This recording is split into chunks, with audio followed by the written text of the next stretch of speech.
Hello नमस्ते। मैं anchor Raj Sharma फिर से अपनी बातों के साथ आप सबसे रूबरू होता हूँ। दोस्तों, किस्से, कहानियाँ और कविताओं की अगली कड़ी में मैं आपको एक कहानी सुनाने जा रहा हूँ। ये कहानी उस वक्त की है जब सब चीजें बोला करती थी। तब चाहे जानवर हो या कोई वस्तु, सबकी जुबान होती थी और सब आपस में बातें किया करते थे। ऐसी बातें करते करते वो लोग दोस्त भी बन जाया करते थे। ऐसी ही दोस्ती थी समुद्र और हवा की। समुद्र की लहरें जब तट पर आती और जाती थीं, उस वक्त वो हवा से खूब बातें करती थी। एक दिन एक बच्चा समुद्र के तट पर रो रहा था। लोगों ने रोने का कारण पूछा तो बच्चा बोला, ये समुद्र मेरी चप्पल लेकर चला गया, ये चोर है। वो जोर जोर से रोता रहा और उसने रेत पर लिखा, समुद्र चोर है। थोड़ी दूर पर एक मछुआरा भी बैठकर आंसू बहा रहा था, क्योंकि समुद्र की तेज लहरों में उसकी छोटी सी नाव डूब गई थी। उसने जितनी मछलियां पकड़ी थी वो सब भी नाव के साथ ही डूब गई थी। तो वो समुद्र को कोसता रहा और गालियां देता रहा। ऐसे ही थोड़ी दूर पर एक माँ भी रो रही थी। जब किसी ने पूछा तो माँ ने कहा, आज मेरी बेटी को समुद्र ने निगल लिया है। दरअसल छोटे छोटे बच्चे समुद्र की लहरों के साथ खेलते खेलते आगे चले गए और आगे जाने वालों में महिला की छोटी बेटी भी थी, जो कि लहरों के साथ ही डूब गई। हवा, जो समुद्र की दोस्त थी, ये सब बातें सुन रही थी। जब समुद्र अपने तट पर अपनी लहरों के साथ आया तो हवा ने समुद्र को डांट कर कहा, तुम बार बार तट पर लहरें क्यों लेकर आते हो? तुम्हें पता नहीं है कि लोग तुम्हारे बारे में क्या क्या बातें करते हैं? तुमको इतनी सारी नकारात्मक बातें सुनाई नहीं देती? तुमको बुरा नहीं लगता?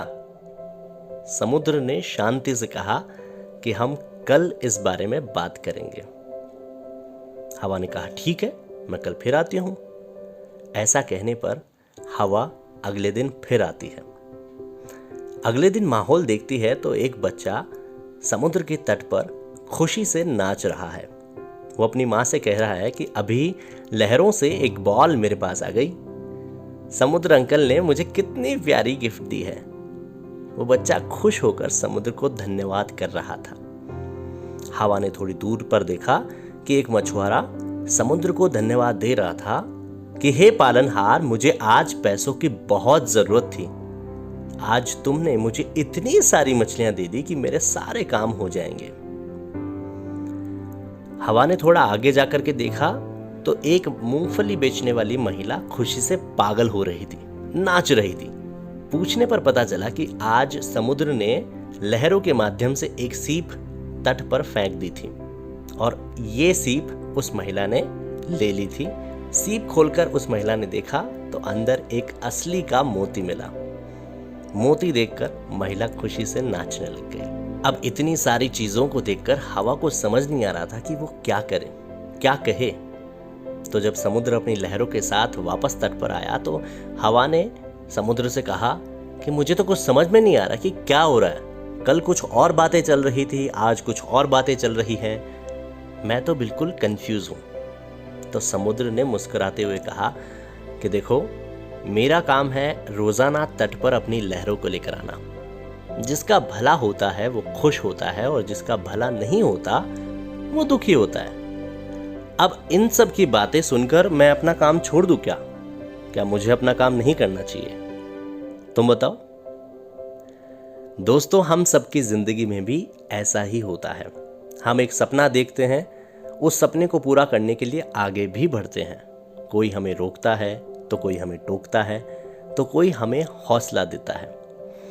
जब भी आप किसी बड़ी उपलब्धि के लिए आगे बढ़ेंगे तो कोई ना कोई प्रश्न चिन्ह अवश्य लगाएगा। दुनिया की यही रीत है कि कोई आपका मजाक उड़ाएगा तो कोई आपको पुरानी असफलता की याद दिलाएगा, तो कोई आपको बहुत सारी मुश्किलें बताएगा। जो लोग आपकी काबिलियत के बारे में कुछ भी नहीं जानते ना, वो भी आपको राय देने लगते हैं, सजेशंस देते हैं।